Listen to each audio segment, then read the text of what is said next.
Good morning everyone. Students, हमने अपने last lecture में केमिस्ट्री का periodic table, periodic property and variation of properties के बारे में डिस्कस किया था।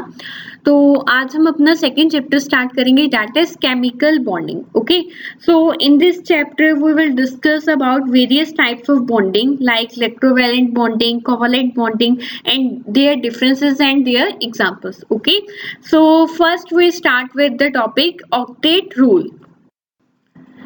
Now, what do you mean by the octet rule and why we need it? Okay, तो we know बेटा कि हर एक जो एलिमेंट होता है वो क्या चाहता है, स्टेबिलिटी चाहता है। ठीक है, स्टेबिलिटी का मतलब क्या है कि वो अपना जो इलेक्ट्रॉनिक अरेंजमेंट है वो कैसा चाहता है कि जैसा इनर्ट गैसेस का होता है। ठीक है, इनर्ट गैसेस का जैसे इनर्ट गैसेस के जैसे क्यों चाहता है, क्योंकि जो उनका ऑक्टेट होता है वो क्या होता है, कंप्लीट होता है and they are very stable in nature. Okay, तो क्या होता है कि हमें पता है कि जो एटम्स हैं हमारे वो इलेक्ट्रॉन लूज भी कर सकते हैं, गेन भी कर सकते हैं और शेयर भी कर सकते हैं। ठीक है, to complete their octet. Okay, और हम बोल सकते हैं कि वो स्टेबल होने के लिए ऐसा करते हैं। ठीक है, तो सिर्फ हमारे पास हीलियम ही है जिसके पास 2 इलेक्ट्रॉन होते हैं ऑक्टेट में। ठीक है, पर बाकी जितनी भी इनर्ट गैसेस हैं हमारे पास उनका जो ऑक्टेट होता है वो क्या होता है, कंप्लीट होता है। ठीक है, तो ऑक्टेट में उनके कितने इलेक्ट्रॉन होते हैं,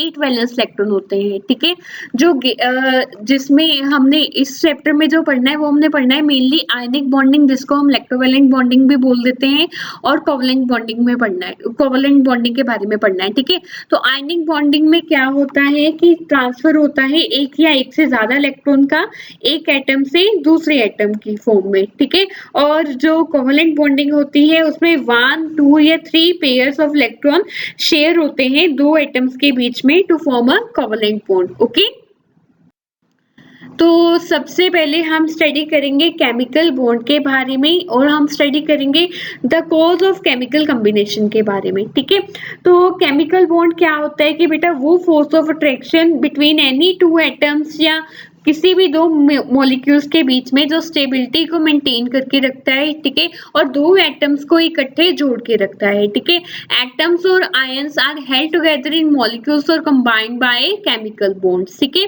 तो केमिकल कॉम्बिनेशन का कॉज क्या है कि बेसिकली हर एक एलिमेंट चाहता है दैट कि वो अपनी ऑक्टेट को कंप्लीट कर ले और जो अपनी इलेक्ट्रॉनिक कन्फिगरेशन है वो किसके नियरेस्ट हो जाए, उनकी नोबल गैसेस के नियरेस्ट। ठीक है, सो दैट की जो उनका आउटर मोस्ट ऑर्बिट है वो क्या हो जाए, कंप्लीट हो जाए और वो क्या हो जाए, स्टेबल हो जाए। ठीक है, इसी कारण से जो हमारे एलिमेंट्स है या एटम्स है वो आपस में क्या करते हैं, केमिकल बॉन्डिंग करते हैं। ठीक है, and there are 3 methods in which atom achieve a stable configuration. One is electrovalent bond, covalent bond and third one is coordinate bond. Okay, तो सबसे पहले बॉन्डिंग के बारे में जिसने डिस्कशन किया था डेट इज लुइस। ठीक है, तो उसने अपना लुइस डॉट स्ट्रक्चर दिया था जो हमने अपने लोअर क्लासेस में भी पढ़ा हुआ है। तो इस स्ट्रक्चर के अकॉर्डिंग जो वैलेंस इलेक्ट्रॉन्स थे हमारे उनको हम रिप्रेजेंट करते थे डॉट के साथ। ठीक है, तो देखिए जैसे यहाँ पे हाइड्रोजन का मैंने रिप्रेजेंट किया हुआ है, नाइट्रोजन का रिप्रेजेंट किया हुआ है और क्लोरीन का रिप्रेजेंट किया हुआ है। ठीक है, नेक्स्ट है हमारे पास टाइप्स ऑफ केमिकल बॉन्ड। ठीक है, तो हमने 3 types of chemical bond study करना है, ionic bond, covalent bond and metallic bond. ठीक है, आपके चैप्टर में मेनली जो आईसीएससी का है उसमें है ionic bond and covalent bond. So first हम स्टार्ट करेंगे with the ionic bond. Okay, electrovalent और आयनिक बॉन्ड। ठीक है, आयनिक बॉन्ड को बेटा इलेक्ट्रोवैलेंट बॉन्ड भी बोल देते हैं। ठीक है, तो इसमें क्या होता है कि इलेक्ट्रॉन्स का ट्रांसफर होता है एक एटम से दूसरी एटम में। ठीक है, टू फॉर्म आयनिक बॉन्ड और फॉर्म इलेक्ट्रोवैलेंट बॉन्ड। ठीक है, तो इसमें आयंस ट्रांसफर होते हैं, मॉलिक्यूल्स नहीं होते। तो जो आयनिक कंपाउंड्स होते हैं उनको हम सॉल्ट और क्रिस्टल भी बोलते हैं। ठीक है, तो जो देखिए इलेक्ट्रोवैलेंट बॉन्ड में जो हमारी मेटल्स होती हैं वो क्या करती हैं, इलेक्ट्रॉन को लूज करती हैं और कैटाइन बनाती हैं। ठीक है, और जो हमारी नॉन मेटल्स होती हैं वो क्या करती हैं, इलेक्ट्रॉन गेन करती हैं और क्या बनाती हैं, एनाइन। ठीक है, तो आगे हम डिस्कस करेंगे इसके एग्जाम्पल के बारे में, जिसमें हम स्टडी करेंगे सोडियम क्लोराइड के बारे में, ठीक है, मैग्नीशियम क्लोराइड के बारे में, कैल्शियम ऑक्साइड के बारे में, कि how they lose and how they gain and form a ionic bond. Okay, तो देखिए जो इलेक्ट्रोवैलेंट बॉन्ड होता है और आयनिक बॉन्ड होता है बेटा, वो हमेशा किसके बीच में बनता है? मेटल के बीच में और नॉन मेटल्स के बीच में, जैसा कि मैंने आपको अभी बताया। ओके, तो जो हमारी मेटल्स होती हैं वो क्या करती हैं? इलेक्ट्रॉन को लूज करती हैं, और जो नॉन मेटल्स होती हैं वो क्या करती है? इलेक्ट्रॉन को गेन करती है। ठीक है, फॉर एग्जाम्पल मैं मेटल्स की बात करूं, जैसे सोडियम है, तो सोडियम क्या करता है? इलेक्ट्रॉन को लूज करता है। ठीक है, जो मैग्नीशियम है, मैग्नीशियम भी इलेक्ट्रॉन को लूज करता है, और जो कैल्शियम है वो भी इलेक्ट्रॉन को लूज करता है। ठीक है, अगर नॉन मेटल्स की बात करूं हम, क्लोरीन जो है हमारा वो क्या करता है? गेन करता है। ठीक है, और ऑक्सीजन भी क्या करता है?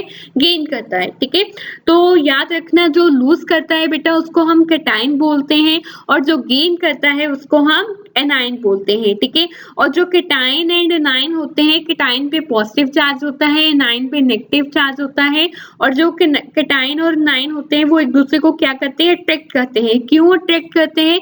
क्योंकि उन दोनों का क्या होता है? ऑपोजिट चार्ज होता है। इसी कारण से वो क्या बनाते हैं? केमिकल बॉन्ड बनाते हैं। ठीक है, और ये जो केमिकल बॉन्ड बनता है, ये बनता है due to electrostatic force of attraction between a cation and anion. Okay, इसी कारण से इसको हम क्या बोलते हैं? Electrovalent bond. ठीक है, and the number of electron that an atom और of an element lose or gain to form a electrovalent bond is called electrovalency। ठीक है, इलेक्ट्रोवेलेंसी क्या होती है कि जैसे सोडियम ने एक इलेक्ट्रॉन लूज किया क्लोरीन के साथ बॉन्ड बनाने के लिए। ठीक है, तो क्लोरीन उस एटम को क्या कर लेगा? गेन कर लेगा। ठीक है, तो वो नंबर ऑफ इलेक्ट्रॉन जो किसी एटम ऑफ एलिमेंट ने लूज किया है या गेन किया है इलेक्ट्रोवेलेंट बॉन्ड बनाने के लिए, उसको हम क्या बोलते हैं? इलेक्ट्रोवेलेंसी बोलते हैं। ओके स्टूडेंट्स, तो यहाँ पे हम जो फर्स्ट एग्जांपल डिस्कस करेंगे आयनिक बॉन्ड की, वो हम डिस्कस करेंगे सोडियम क्लोराइड के बारे में। तो देखिए सोडियम क्लोराइड का बेटा जो एटॉमिक नंबर होता है वो कितना होता है? 11। तो इट मीन्स जो इसका इलेक्ट्रॉनिक कन्फिगरेशन हुआ वो क्या हुआ? 281। ठीक है, तो ये जो अपना 1 इलेक्ट्रॉन है वो क्या है? इजिली लूज कर सकता है। ठीक है, तो अगर ये अपना 1 इलेक्ट्रॉन इजिली लूज कर देगा तो ये क्या हो जाएगा? स्टेबल कन्फिगरेशन अचीव कर लेगा नियोन की तरह। ठीक है, तो नियोन क्या है हमारे पास? नोबल गैस है, तो नियोन का जो इलेक्ट्रॉनिक कन्फिगरेशन है वो क्या है? एटॉमिक नंबर कितना है? 28। ठीक है, एटॉमिक नंबर 10 है, और इलेक्ट्रॉनिक कन्फिगरेशन कितना है? 28। ठीक है, तो अगर जो हमारा सोडियम है जिसका 11 एटॉमिक नंबर है, उसका इलेक्ट्रॉनिक कन्फिगरेशन कितना है? 281। ठीक है, अगर वो 1 लूज कर देगा तो वो स्टेबल हो जाएगा। ठीक है, तो देखिए आफ्टर गिविंग अप 1 इलेक्ट्रॉन, जो सोडियम होता है एटम हमारा, वो क्या होता है? इलेक्ट्रिकली न्यूट्रल हो जाता है। ठीक है, उसमें इलेक्ट्रिकल न्यूट्रल नहीं रहता, तो क्या होता है? उसमें 11 प्रोटॉन होते हैं, बट इलेक्ट्रॉन कितने होते हैं? 10, क्योंकि वो अपना 1 इलेक्ट्रॉन ऑलरेडी शेयर कर चुका होता है। ठीक है, इसी कारण से उसमें क्या आ जाता है? पॉजिटिव चार्ज आ जाता है। ठीक है, और जो हमारा क्लोरीन एटम होता है उसका एटॉमिक नंबर कितना है? 17। ठीक है, तो उसके पास जो इलेक्ट्रॉनिक कन्फिगरेशन होता है वो कितना होता है? 287। ठीक है, तो देखिए 287 है, अगर वो 1 गेन कर लेगा तो उसका इलेक्ट्रॉनिक कन्फिगरेशन क्या हो जाएगा? 288। ठीक है, तो 8 हमें पता है हमारे ऑक्टेट रूल के अकॉर्डिंग वो क्या है? सबसे ज्यादा स्टेबल है। ठीक है, तो 1 गेन करके जो हमारा क्लोरीन होगा वो क्या हो जाएगा? स्टेबल हो जाएगा, और वो क्या बना लेगा? एनाइन बन जाएगा। ठीक है, और जो हमारा सोडियम है वो किसके साथ कंबाइन हो जाएगा? क्लोरीन के साथ कंबाइन हो जाएगा। कैसे होगा? क्योंकि हमारा 1 इलेक्ट्रॉन ट्रांसफर होगा सोडियम से किस तरफ से? क्लोरीन की तरफ। ठीक है, और जो हमारे पास रिजल्टिंग फॉर्मेशन आएगा वो क्या आएगा? Sodium chloride molecule. ठीक है, और जो इसमें सोडियम आयन कैटायन है और क्लोरीन एनायन है, वो एक दूसरे को क्या करते हैं? अट्रैक्ट करते हैं, because they both have the opposite charge. Okay, next example है मेरे पास बेटा यहाँ पे मैग्नीशियम क्लोराइड की। ठीक है, तो देखिए जो मैग्नीशियम क्लोराइड होता है उसका एटॉमिक नंबर कितना होता है? 12 होता है। ठीक है, तो उसका जो इलेक्ट्रॉनिक कॉन्फ़िगरेशन होता है, क्या होता है 282, उसकी फर्स्ट, इट मीन्स उसका जो फर्स्ट शेल है उसमें कितने इलेक्ट्रॉन होंगे 2 होंगे, सेकंड शेल में कितने होंगे 8 होंगे, और जो थर्ड शेल है उसमें कितने इलेक्ट्रॉन होंगे 2 इलेक्ट्रॉन्स होंगे, ठीक है।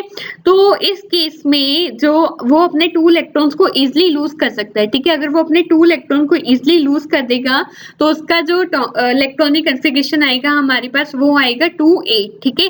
तो क्या होगा देखिए, अगर वो लूज कर देगा तो उसका फर्स्ट शेल में कितने रह जाएंगे 2, सेकंड शेल में कितने रह जाएंगे 8, तो 8 क्या है हमारा स्टेबल हो जाएगा इससे magnesium.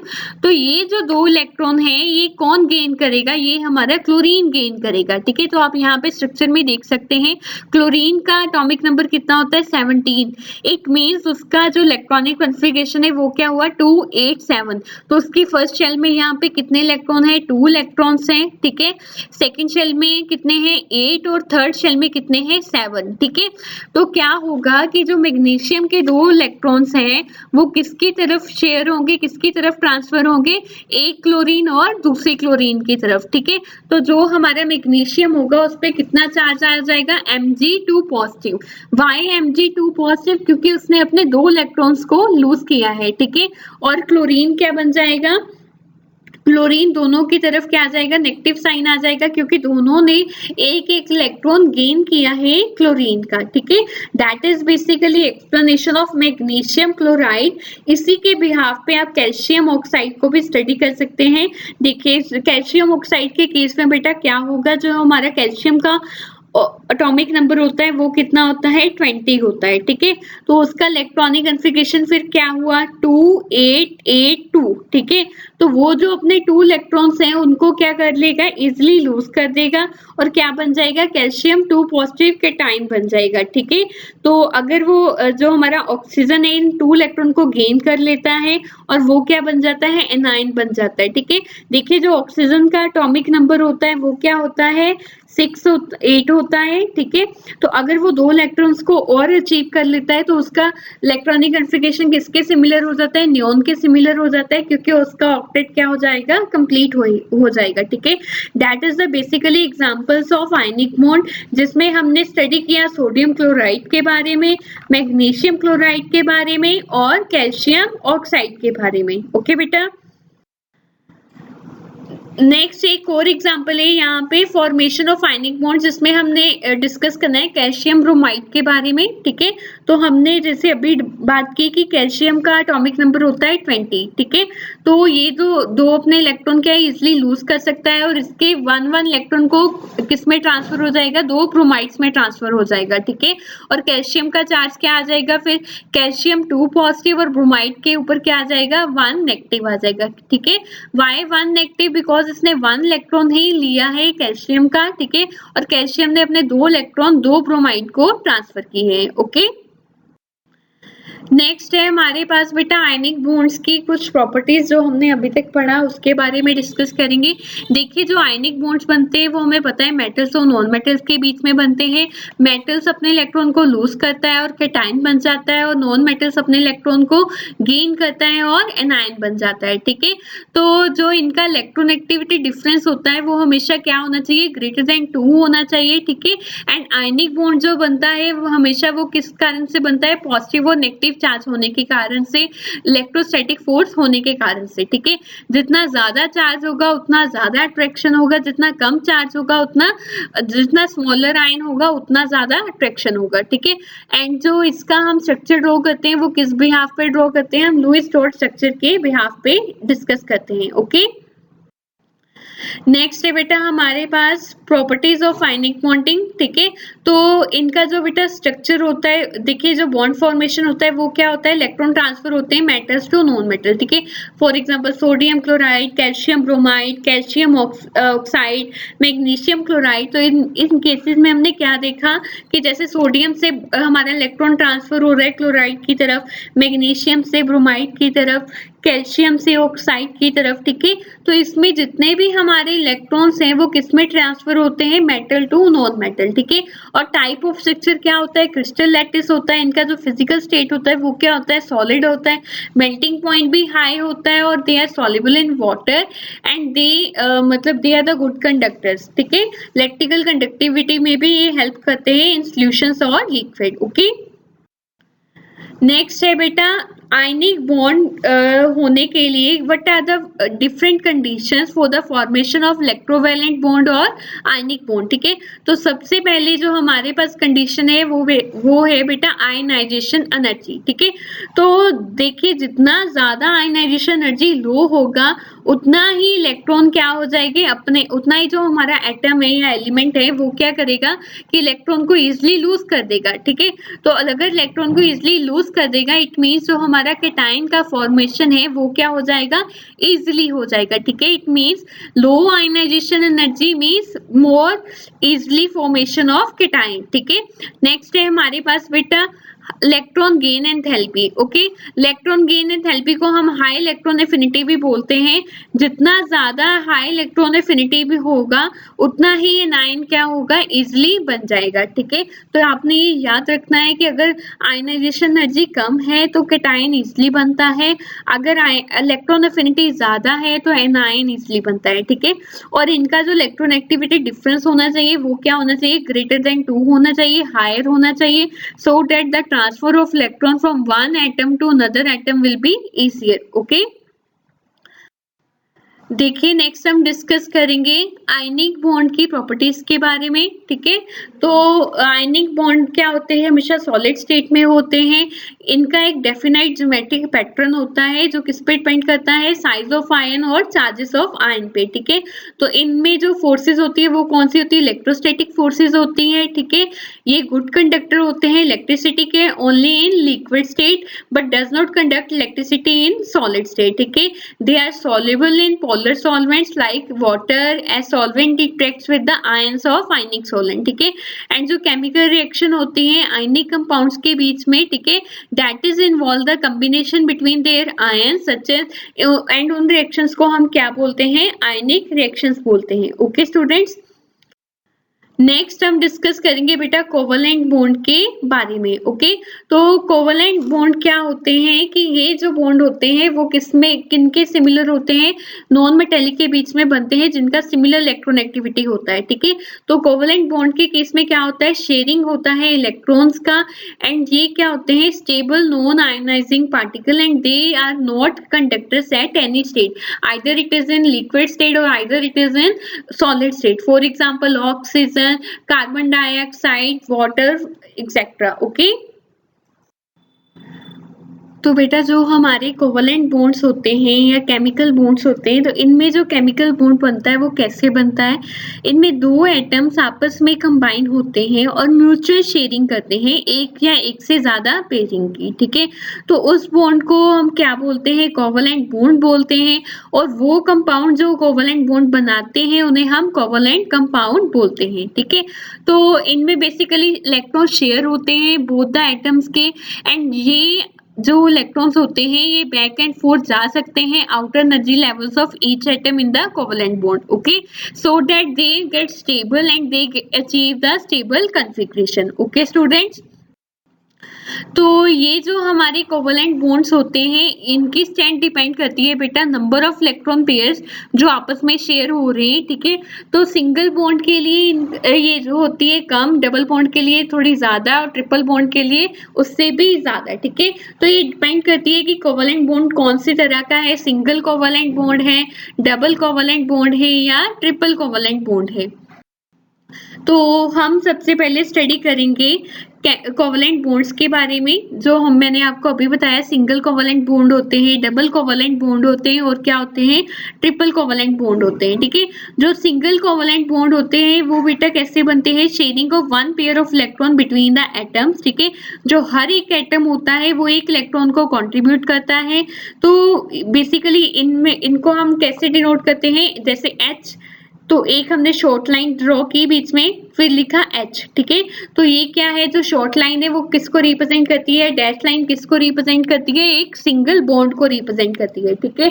For example hydrogen chlorine, chlorine, hydrogen chloride, water, ammonia, methane, carbon tetrachloride, they both are the examples of single covalent bond. Okay, next है हमारे पास डबल कोवलेंट बॉन्ड, ठीक है। तो बेटा डबल कोवलेंट बॉन्ड होता है that is actually formed when एक two single bonds are combined, ठीक है। तो बेसिकली जो डबल कोवलेंट बॉन्ड होता है इसमें दो पेयर्स ऑफ इलेक्ट्रॉन आपस में शेयर होते हैं, ठीक है। फॉर एग्जांपल यहाँ पे हम बात करें ऑक्सीजन की, ठीक है, और कार्बन डाइऑक्साइड की, ठीक है। नेक्स्ट है हमारे पास बेटा ट्रिपल कोवलेंट बॉन्ड, ठीक है। तो ट्रिपल कोवलेंट बॉन्ड में क्या होता है, शेयरिंग होती है 3 पेयर्स ऑफ इलेक्ट्रॉन की। फॉर एग्जांपल यहाँ पे नाइट्रोजन की है, कार्बन की है, ठीक है, इथाइन की है और इथीन की है, ठीक है। नेक्स्ट है हमारे पास एग्जाम्पल ऑफ कोवलेंट बॉन्ड, ठीक है। तो यहाँ पे देखिए सबसे पहली जो एग्जाम्पल है हमारे पास दैट इज हाइड्रोजन मॉलिक्यूल, ठीक है। एंड हाइड्रोजन मॉलिक्यूल हमारे पास क्या है, नॉन पोलर कंपाउंड है। देखिए बेटा हाइड्रोजन मॉलिक्यूल हो गया, क्लोरीन मॉलिक्यूल हो गया, नाइट्रोजन मॉलिक्यूल्स हो गया, they all are non polar. Okay, तो जो कोवलेंट कंपाउंड होते हैं, एक तो हमने पढ़ा है कि सिंगल होते हैं, डबल होते हैं, ट्रिपल होते हैं। एक ये इनकी दो टाइप्स होती है, एक होती है नॉन पोलर, एक होती है पोलर, ठीक है। तो नॉन पोलर कंपाउंड्स कौन से होते हैं, या नॉन पोलर कोवलेंट कंपाउंड वो होते हैं जिनमें बेटा जो चार्ज होता है वो क्या होता है, इक्वली डिस्ट्रीब्यूट होता है, ठीक है। जो मतलब पेयर्स होते हैं वो इक्वली डिस्ट्रीब्यूट करते हैं इलेक्ट्रॉन्स को और शेयर करते हैं, ठीक है। तो इसमें चार्ज का सेपरेशन नहीं होता, तो मॉलिक्यूल क्या रहता है हमारा, सिमेट्रिक रहता है, ठीक है। तो देखिए सबसे पहले हम यहाँ पे बात करेंगे हाइड्रोजन मॉलिक्यूल की, ठीक है। तो हाइड्रोजन का एटॉमिक नंबर क्या है 1, तो इसका इलेक्ट्रॉनिक कन्फिगरेशन क्या हुआ 1। तो हाइड्रोजन के बाद नेक्स्ट एलिमेंट क्या है, हीलियम। तो हीलियम क्या है, स्टेबल है, क्योंकि उसका जो इलेक्ट्रॉनिक कन्फिगरेशन में वो क्या बनाता है, डुप्लेट बनाता है, ठीक है। तो हाइड्रोजन को क्या चाहिए, एक इलेक्ट्रॉन पेयर चाहिए, ठीक है। तो ये दोनों हाइड्रोजन क्या करेंगे, आपस में अपना एक एक इलेक्ट्रॉन पेयर शेयर करेंगे और क्या हो जाएंगे, स्टेबल हो जाएंगे, और ये कौन सा मॉलिक्यूल बनाएंगे, हाइड्रोजन मॉलिक्यूल बनाएंगे। ओके, इसी तरह से आप इसके भी आप पे क्लोरीन मॉलिक्यूल को भी डिस्कस कर सकते हो और नाइट्रोजन मॉलिक्यूल को भी डिस्कस कर सकते हैं, ठीक है। क्लोरीन मॉलिक्यूल को जब डिस्कस करेंगे उस केस में क्या होगा कि हमारा जो क्लोरीन मॉलिक्यूल है उसका जो इलेक्ट्रॉनिक कन्फिगरेशन है वो क्या होता है बेटा 17, एटॉमिक नंबर क्या होता है क्लोरीन का 17 होता है, ठीक है। तो 17 होने के कारण इलेक्ट्रॉनिक कन्फिगरेशन क्या होता है 287, ठीक है। अगर वो एक इलेक्ट्रॉन पेयर गेन कर लेगा तो उसका जो नियरेस्ट नोबल गैस कन्फिगरेशन होगा वो अचीव हो जाएगा, ठीक है।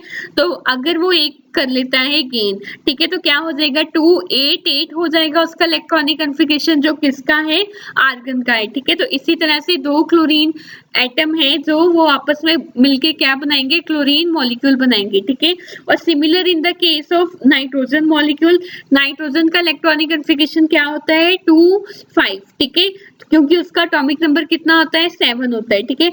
तो अगर वो 3 इलेक्ट्रॉन्स को गेन कर लेता है, ठीक है, तो वो क्या अचीव कर लेगा, स्टेबल कन्फिगरेशन ऑफ नियॉन, ठीक है, क्योंकि नियॉन का एटॉमिक नंबर कितना है 10 और उसका इलेक्ट्रॉनिक कन्फिगरेशन कितना है 8, ठीक है।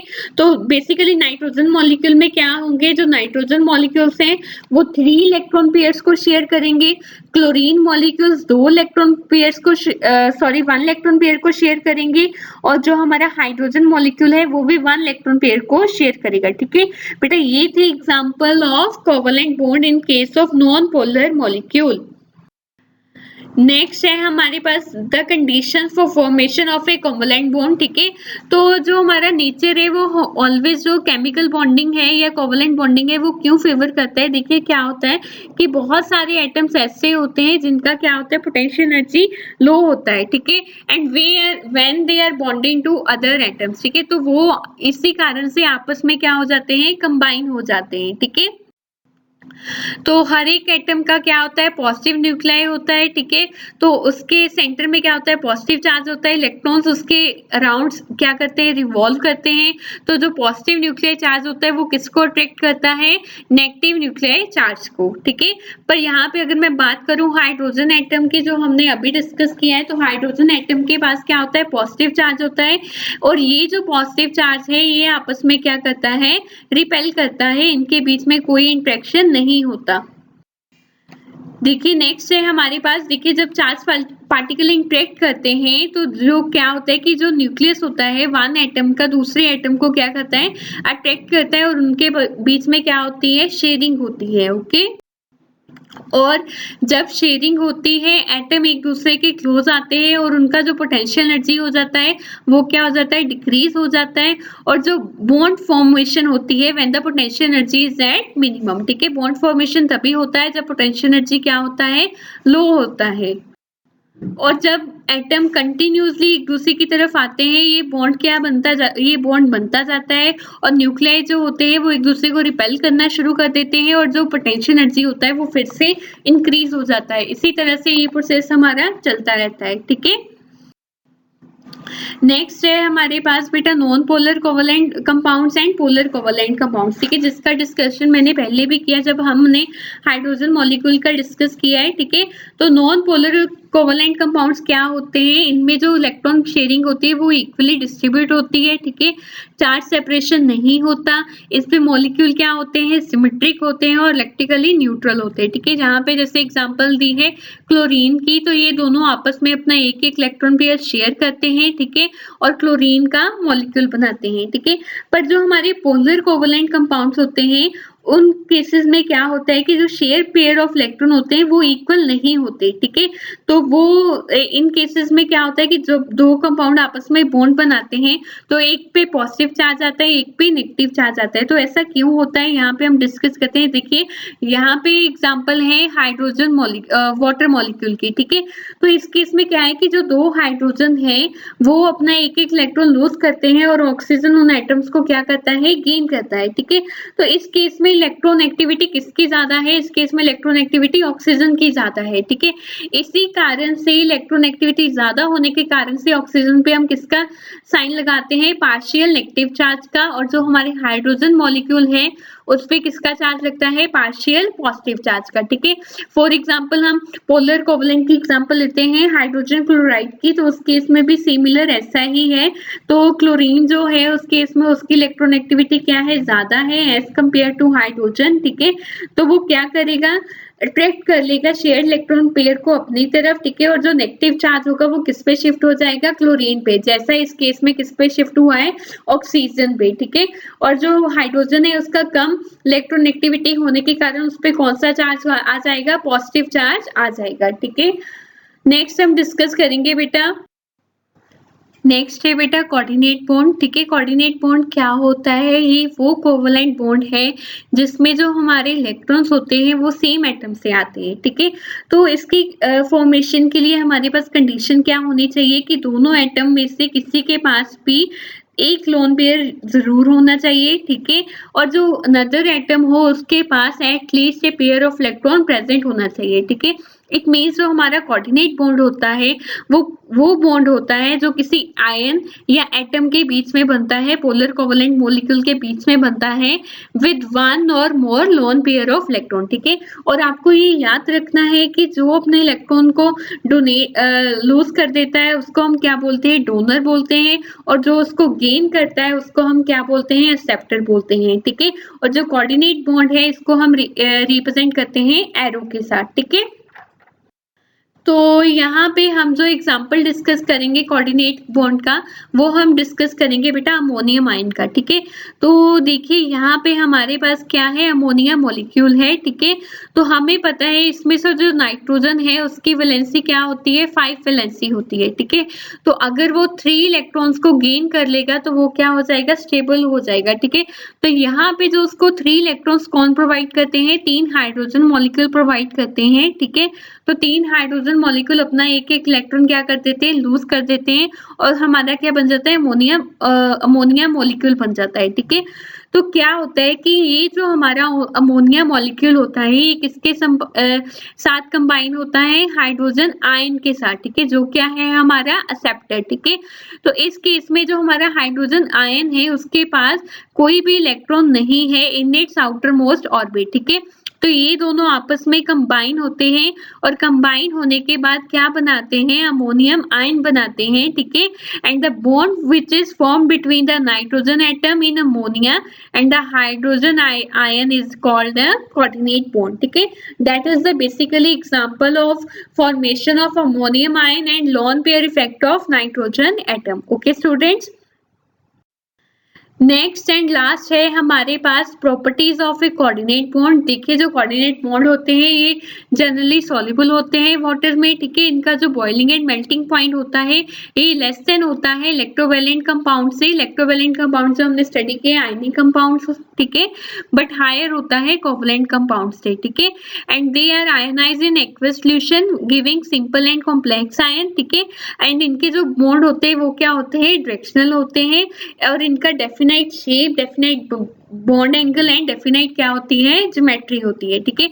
तो बेटा ये था हमारा full second chapter that is chemical bonding, जिसमें हमने स्टडी किया केमिकल बॉन्ड के बारे में, आयनिक बॉन्डिंग के बारे में और इलेक्ट्रोवैलेंट बॉन्डिंग के बारे में, जिसमें हमने 3 एग्जांपल स्टडी की थी, सोडियम क्लोराइड की, मैग्नीशियम क्लोराइड की, कैल्शियम ऑक्साइड की और कैल्शियम ब्रोमाइड की, ठीक है। उसके बाद हमने स्टडी किया था कोवैलेंट बॉन्डिंग के बारे में, जिसमें हमने स्टडी किया single covalent bond, double covalent bond और ट्रिपल कोवैलेंट बॉन्ड, ठीक है। फिर हमने उसमें स्टडी किया था non polar covalent bonds and polar covalent bond, जिसमें हमने एग्जांपल डिस्कस की थी हाइड्रोजन मॉलिक्यूल की, क्लोरीन मॉलिक्यूल की और नाइट्रोजन मॉलिक्यूल की, ठीक है। उसके बाद हमने डिस्कस किया कोऑर्डिनेट बॉन्ड के बारे में, जिसमें हमने ये स्टडी किया कि ये जो बॉन्ड होता है उनमें जो इलेक्ट्रॉन होते हैं वो सेम एटम से होते हैं और एटलीस्ट एक एटम के पास क्या होना चाहिए, लोन पेयर ऑफ इलेक्ट्रॉन्स होने चाहिए, ठीक है। और जो एटम अपने इलेक्ट्रॉन को डोनेट करता है वो क्या होते हैं, डोनर होते हैं, और जो गेन करते हैं वो एक्सेप्टर होते हैं, रिप्रेजेंट करते हैं हम एरो के साथ। फिर हमने डिस्कस किया formation of ammonium ion and lone pair effect of nitrogen atom, और लास्ट हमने डिस्कस किया properties of a coordinate bond. That is all about our chapter.